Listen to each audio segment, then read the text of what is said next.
tous, je suis Mathieu Éloin, le Chief Digital Officer de BPI France et j'ai le plaisir donc, de faire l'introduction de cette conférence digitale sur la blockchain, une opportunité pour l'Europe, avec donc la contribution active de la Fondation Concorde et de Havas Blockchain qui collabore avec BPI France sur cette conférence. Donc, je voudrais dire que c'est le premier événement des équipes, de ces trois équipes et qu'on est très heureux de vous accueillir cet après-midi. Alors, pour démarrer, je voudrais partager avec vous, finalement, qu'y a-t-il de commun si je vous parle d'un container en Chine, d'une police d'assurance avec plusieurs parties prenantes, d'un paiement instantané de monnaie numérique. Eh bien, entre tous ces sujets, il y a un dénominateur commun, c'est la technologie blockchain. Donc, cette technologie est aujourd'hui absolument clé dans la transformation numérique de notre monde et elle n'est pas si récente. Si on se projette 3 minutes, ça fait déjà 12 ans que le Bitcoin est apparu et que le monde développe autour de la technologie blockchain. Maintenant, elle devient très très structurante avec les évolutions du monde autour du développement de la RSE, de la responsabilité sociale, environnementale des entreprises et des besoins très très forts de traçabilité dans la plupart des grandes filières industrielles de ce monde, que ce soit l'agroalimentaire, l'automobile, la santé. Ça concerne l'ensemble des citoyens et les différents acteurs de ces chaînes industrielles, puisqu'ils sont plusieurs parties prenantes entre les producteurs, les distributeurs et les intermédiaires. Et donc la technologie blockchain est absolument centrale pour créer un nouveau monde avec un nouveau paradigme. C'est ce qu'on appelle le web décentralisé. Et avec son vertical financier, donc la finance décentralisée, qui en l'occurrence, nous, côté BPI France, nous intéresse particulièrement, puisque c'est un nouvel écosystème qui se développe à côté des banques, avec l'ensemble des stacks nécessaires à la finance, donc les paiements, le crédit, l'épargne, tous ces sujets-là qui se développent en dehors des acteurs traditionnels et des intermédiaires financiers traditionnels. Alors moi, je voudrais aussi vous passer un message sur l'engagement de BPI France auprès de l'écosystème. La blockchain, c'est absolument clé pour nous. Et donc aujourd'hui, nous avons financé aujourd'hui plus de 100 startups dans le domaine de la blockchain pour dynamiser cet écosystème. Nous avons également apporté notre soutien en capital, que ce soit en direct ou en indirect, à 10 sociétés blockchain. Donc c'est absolument majeur et ça fait du coup de nous un acteur assez structurant dans le développement de cet écosystème. Par ailleurs, au-delà de financer, d'investir, nous avons aussi un gros programme d'innovation interne et donc j'ai le plaisir, moi en tant que Chief Digital Officer de BPI France, de conduire la transformation des métiers et la blockchain est au cœur de cette transformation, donc il n'y a aucun métier de la banque BPI France qui échappe aujourd'hui à une réflexion sur comment s'appuyer sur la blockchain. Et d'ailleurs, Yvan, que vous verrez tout à l'heure en table ronde, développe et acculture l'ensemble des métiers de la banque sur le digital. Ensuite, je voudrais passer un autre message, c'est l'importance pour la dynamique de cet écosystème, évidemment d'une réglementation favorable. Donc aujourd'hui, les acteurs, les régulateurs ont défini un certain nombre d'environnements pour permettre l'innovation et ça c'est très positif. Il faut continuer à faire pression, du lobbying, de l'accompagnement, de l'acculturation de ces régulateurs pour évidemment pousser au développement et à la poursuite de l'accélération de la technologie blockchain au sein des organisations privées et publiques. Par ailleurs, nous encourageons évidemment les Français en général et les entrepreneurs à développer des services autour de cette technologie. Aujourd'hui, je pense que les différents acteurs en parleront tout à l'heure. Il y a beaucoup de développeurs blockchain français un peu partout dans le monde qui sont reconnus pour leurs compétences. Et du coup, on a un terreau extrêmement favorable, technologique, d'ingénieurs sur lequel on peut s'appuyer aujourd'hui pour développer les services de demain de la blockchain. Voilà. Écoutez, je vous souhaite un excellent événement digital. J'ai le plaisir de passer la main à Jonas pour poursuivre cette introduction et vous aurez le mot de Monsieur le ministre Bruno Le Maire dans la foulée.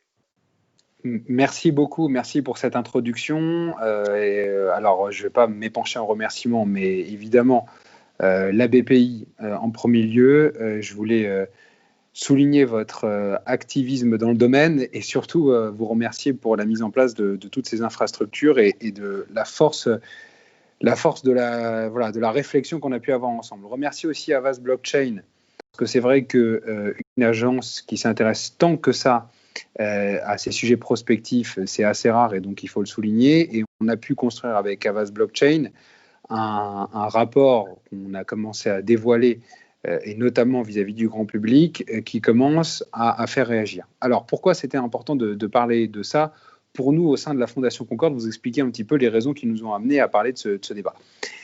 Il y a 2 ans déjà, avec la Fondation Concorde, nous avions fait un grand rapport qui avait fait parler de lui d'ailleurs au sujet des ICO. Vous connaissez tous les ICO, Initial Coin Offering, ça veut donc dire c'est financement de l'économie par des crypto-actifs, puisque certains n'aiment pas parler de crypto-monnaie, notamment en sein de certaines banques. Et nous avions abordé ce sujet parce que nous voyions assez rapidement à la fois la polémique et le débat naître tout autour de ce qu'on appelait à l'époque les crypto-monnaies. Et la question se posait de savoir qu'est-ce que réellement va avoir comme impact ces crypto-monnaies, ces crypto-actifs à l'intérieur de notre économie réelle. Et en fait, en vous disant ça, je vous donne un petit peu la ligne de la Fondation Concorde que nous avons eue pour réaliser tout ce rapport. Notre idée, ce n'était pas de faire un énième rapport sur voilà, la blockchain, ça va révolutionner les choses, etc. Parce que je pense que notamment tous ceux qui nous regardent actuellement en sont conscients et le croient. Simplement, ce qui est intéressant de voir, c'est comme dans une technologie qui s'est développée et qui s'appelle Internet, il y a eu des vrais développements et puis il y a eu d'autres développements qui étaient plus d'ordre de ce qu'on appelle la hype. Je vous donne un exemple également. Il y a encore 5 ans, tout le monde nous parlait des imprimantes 3D.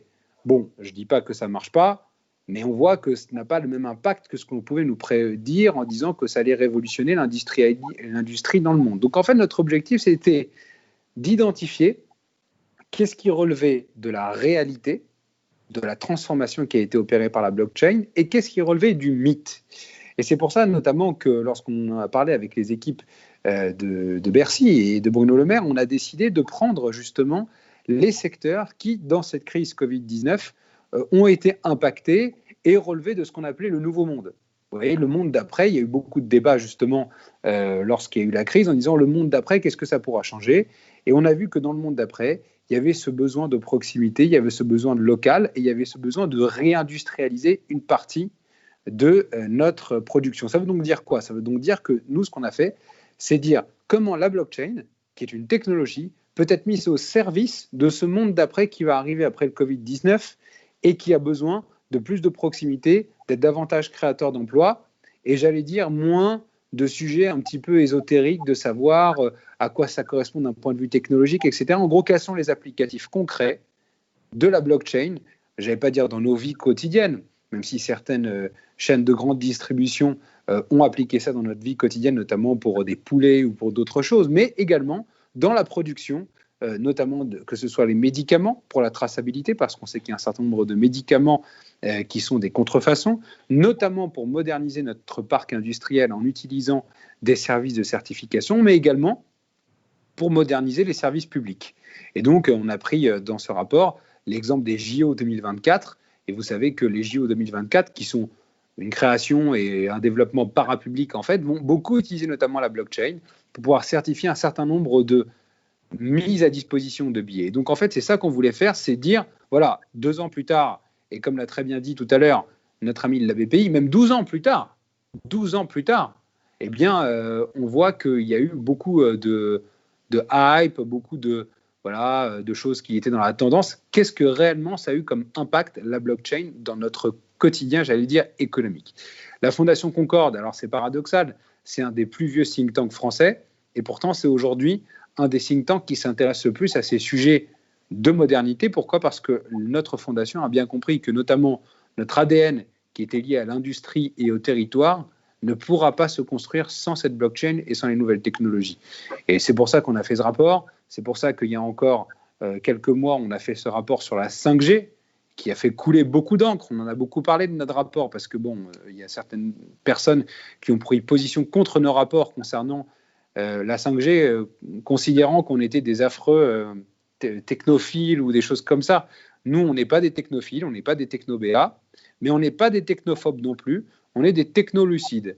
On a envie de regarder à quoi peut servir une technologie de façon concrète, et c'est pour ça qu'on a fait ce rapport. Et enfin, dernier point, parce que c'est aussi important et qu'on ne néglige pas cette question, et c'était notamment porté par Havas Blockchain, c'est la nécessité d'anticiper les conséquences des cryptoactifs qui arrivent et la nécessité de pousser pour le fait d'adapter, si vous voulez, et d'adopter ce stablecoin.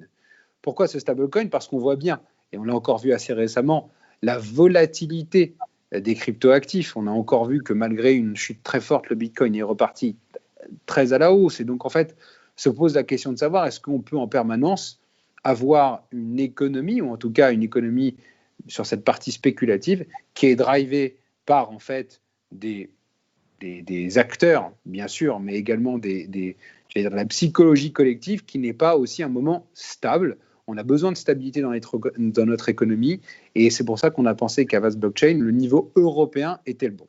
Donc c'est pour ça que, effectivement, les entrepreneurs que vous allez voir qui vont prendre la parole juste après vont pouvoir vous dire en quoi concrètement la blockchain leur sert aujourd'hui dans leur activité économique. Les journalistes qui sont en pointe, je pense notamment à nos amis de l'Express et à d'autres journalistes qui nous ont rejoints pour animer ces tables rondes, vont vous dire combien aujourd'hui, au quotidien, ils voient des innovations concrètes qui sont autour de la blockchain, et c'est pour ça que je veux les remercier de leur présence et leur dire qu'on serait ravis de continuer.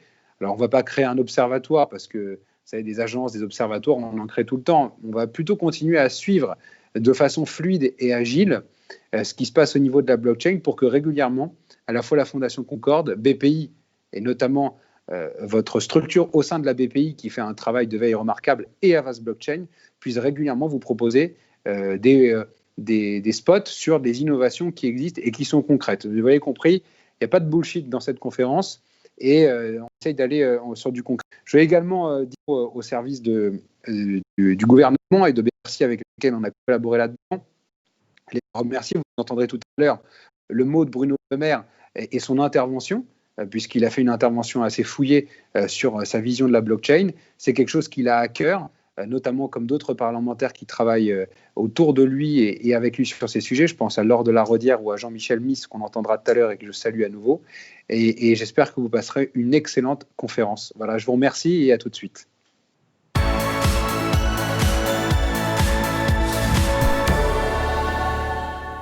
Bonjour à tous.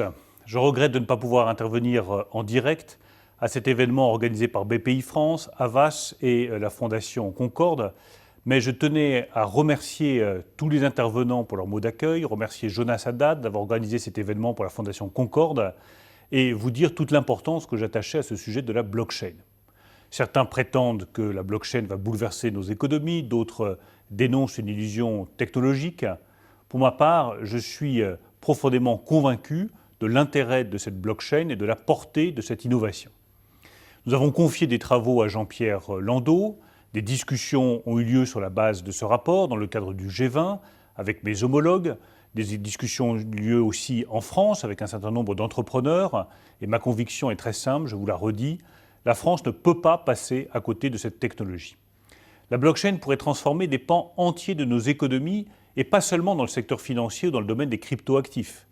Dans l'agriculture, la blockchain va offrir des solutions qui permettent une traçabilité totale des produits tout au long de la chaîne de production. Dans les services, le potentiel offert par la technologie des contrats intelligents permet d'automatiser certaines tâches au bénéfice des consommateurs. Je pense par exemple à l'indemnisation d'un assuré en cas de catastrophe climatique. Dans le secteur industriel, enfin, notamment dans l'industrie énergétique qui pourra utiliser la technologie blockchain pour émettre et sécuriser des certificats de production d'énergie solaire. Toutes ces applications vont transformer des activités économiques et des procédés industriels.